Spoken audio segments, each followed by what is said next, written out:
Okay, this is Dr. Kraus back with a video on how to configure spyder with a Y, py for Python.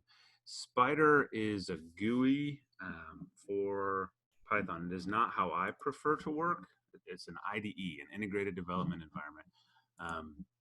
I don't particularly like it, mainly because I have a very close relationship with my text editor, and I just don't want a big, heavy GUI thing. GUI, GUIE, graphic user interface, not GUI as in some runny brownies or something. Um, those are excellent. But I'm not a big fan of this kind of big GUI IDE development environment. Some people are. If you like them, sorry, I wasn't talking when I did that, so let me close this and redo this. So if you come to your Windows 8 search bar and type SPYDER, you should get spyder. You should see a little splash screen. A snake on a spider web doesn't really make sense, but it is what it is.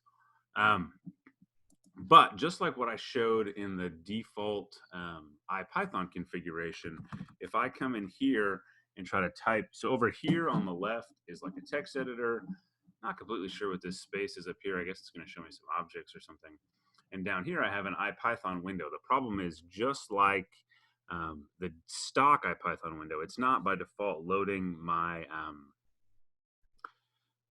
scientific environment variable. So I've been Googling around and I haven't found a super great answer to this. It seems like the best thing to do is to go to Tools, Preferences, and then you can click on the spot where it says IPython console. And under Startup, you can have Run a File. And so click on Running a File, and then you can click on, there seems to be some kind of icon missing. This will allow you to browse. I guess I'll walk through the browsing. But what we want is anaconda, lib, site packages, spyderlib, and then there's a scientific startup.py.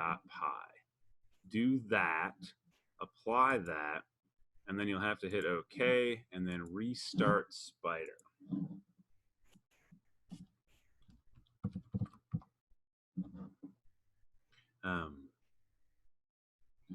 Now, when it connects to that kernel, it'll run the initial script, and the kind of code we were using before to create these variables now recognizes a range for creating an array, sign, and pi, and those kind of things. And I have basic plotting functionality, and it knows what plot is. Now, by default, spyder likes to do what it calls inline plotting. I think that's okay if you're just trying to do like quick look at data or whatever, but I don't know how, without getting into a lot of work, for example, to label my x-axis. Now I've created an axis that has the label, but I would have to learn how to use, I think, the, so I can do things like fig is equal to figure and get a new fig, and then I could add an axis, but it's just kind of a pain. It's not really reminding me how to do this. Is that valid? Oh. Oh, I think it's called add subplot.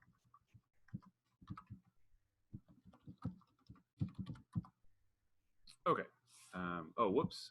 The problem is that I'm referring to figure as a function, not the fig instance that I created. There we go. And then I could do axis.plot t comma y, and then I could. Okay, but even that, now I don't know where that plot actually went. So all that to say, I'm not a super big fan of the inline plotting that comes with spyder. I think it's okay for really simple things, but if I want to create a real graph that I'm going to label my axes and put on a legend and save, then I think you need to change how spyder does its plotting. So if you go back to Tools, Preferences, IPython console graphing, and then under graphics backend, instead of doing inline, your options are automatic, Qt, and tkinter. tkinter. They recommend automatic. We probably should choose Qt, but we're going to go with automatic. We're going to trust them, and then we'll reboot one more time.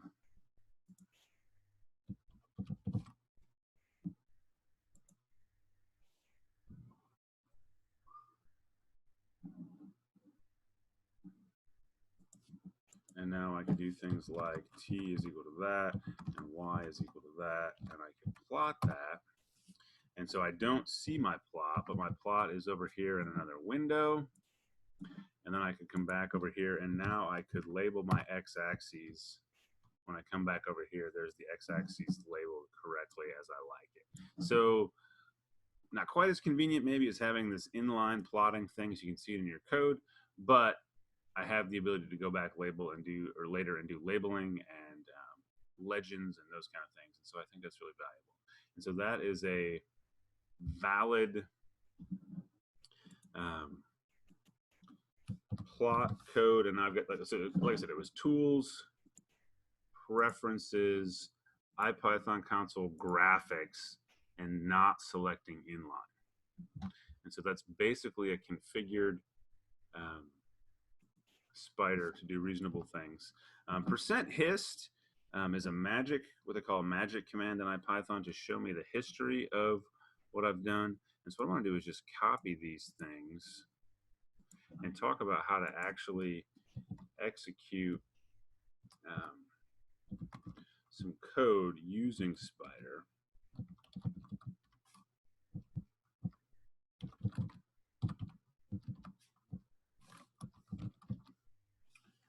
So if I save that, it's going to default to some temporary folder, and I think I can just hit the play button.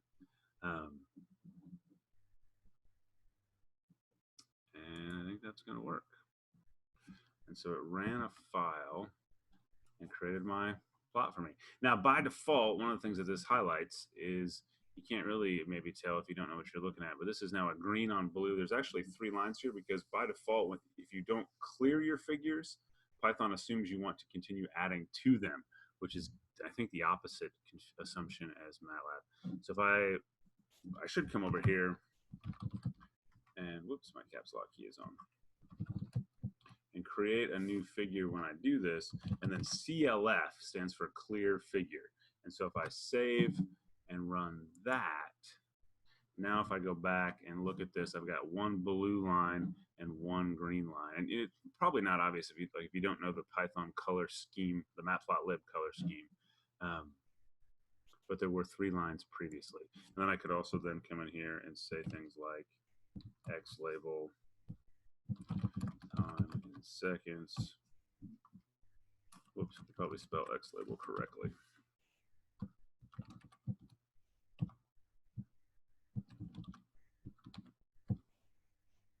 Something like that. Now, sort of weird that this code actually executes correctly,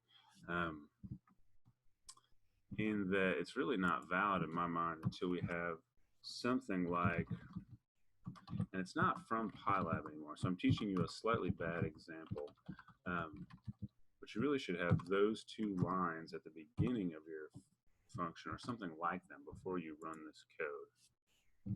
And it does exactly the same thing. And then there's also a legend command that could take an optional location argument depending on where you want to put the legend. We could do something like y and x, and I'm putting them in $signs to make them kind of math font-ish, and then I could have subscripts and do that kind of thing. And so if I don't like that legend location, then I could, so this is 1, 2, 3, 4. It actually follows the MATLAB convention. And then it adds a bunch extras like 5, 6, 7, 8 or something. So if I said loc equal free,